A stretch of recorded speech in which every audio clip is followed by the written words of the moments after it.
حضرت عمر کے زمانے میں ایک نوجوان بڑا متقی پرہیزگار تھا. فرض تو سارے ہی پڑھتے تھے, وہ نفل بھی بڑے پڑھتا تھا. تو ایک دن فجر کے وقت نظر نہ آیا تو حضرت عمر اس کے گھر چلے گئے. کتنے بندے غائب تھے بھائی نماز سے؟ ایک بندہ غائب تھا. امیر المومنین, آدھی دنیا کے بادشاہ ہیں, مسجد نبی کے امام و خطیب ہیں, اور اس کے گھر جا کے حال پوچھ رہے ہیں. جس محلے سے 95 غائب ہوں, 5 آئے ہوں, تو مولوی صاحب کس گھر میں جائیں گے؟ وہ تو ایک بندہ غائب تھا.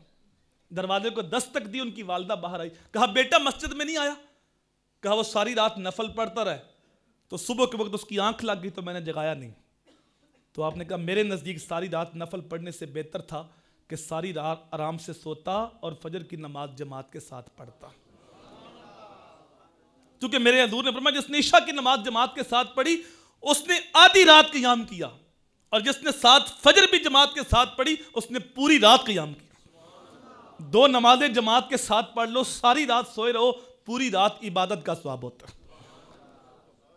لیکن میں حیران ہوں اس قوم سے جو 12 ربیع الاول کو بھی نا جلوس لے کے مسجد کے پاس سے گزر گئی اور نعرہ لگا رہی تھی غلامی رسول میں موت بھی قبول ہے, غلامی رسول میں موت بھی قبول ہے. اندر زور کی جماعت ہو رہی تھی, اسے موت قبول ہے لیکن نماز قبول نہیں.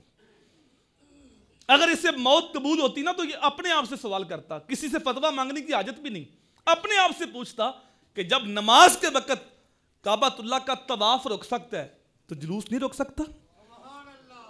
نماز اتنی اہم ہے کہ کعبے کا طواف کبھی نہیں رکتا, لیکن نماز کے وقت وہ بھی رک جاتا ہے, لیکن ہمارا جلوس نہیں رک سکتا. تو میرے بھائی یہ دین موم کی ناک نہیں ہے, یہ اپنے آپ سے پوچھے, سوال کرنا ہے اپنے آپ سے. یہ 12 ربیع الاول کا دن یہ حضور کے ساتھ عہد غلامی کا دن ہے, یہ حضور کے ساتھ وفا کرنے کا دن ہے. یہ آج ہم نے اپنے آپ سے پوچھنا ہے کہ ہم کس طرف جا رہے ہیں. یہ دین ہماری مرضی کا ہے؟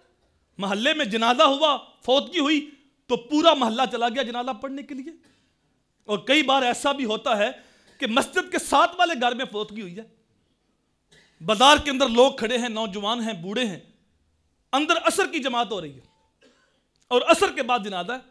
وہ باہر کھڑے ہیں, بھئی کیوں ادھر کھڑے ہو؟ وہ کہتے ہیں جنازہ پڑھنا ہے. مولوی صاحب نماز پڑھا رہے ہیں, ان کے پاس وقت بھی ہے اور ان کا وضو بھی ہے. جنازہ فرض کفایہ, ایک بندہ بھی پڑھ لے سب کی طرف سے کافی, اور نماز فرض عین ہے. تو ہم نے فرض کفایہ کو ترجیح دی لیکن فرض عین کو ترجیح نہیں دی. یہ اپنے آپ سے پوچھے کہ ہم کیا کر رہے ہیں. میں یہ نہیں کہتا جنازہ نہ پڑھو, یہ مسلمان کے جو 5 حقوق ہیں ان میں سے ایک حق ہے جنازہ پڑھنا, لیکن نماز بھی تو پڑھو نا, نماز فرض ہے. عید کی نماز واجب ہے, ہماری مسجدوں میں جگہ نہیں ملتی, کھلی جگہ پہ جا کے نماز پڑھتے, اور اسی دن ظہر کی نماز فرض ہے. تو اہمیت کس کی زیادہ, فرض کی یا واجب کی؟ تو واجب کے لیے ہم ہجوم کر کے آ گئے, لیکن جب ظہر کا وقت ہے تو 13 آدمی تھے, باقی کہاں گئے؟ زمین کھا گئی ان کو یا آسمان اٹھا کے لے گیا؟ تو آج ہم بے راہ روی کا شکار ہیں. جو اتنی اہم نہیں ہیں ان کو ہم نے اہم سمجھا ہوا ہے, اور جو اہم ہیں ان کو ہم نے غیر اہم سمجھا ہوا ہے.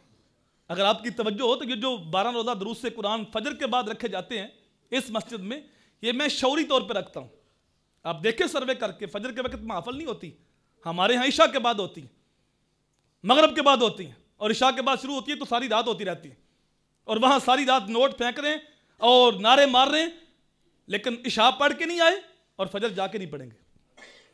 جب 2 بجے تک محفل چلے گی تو پکے نمازی بھی صبح کے وقت غائب ہوں گے.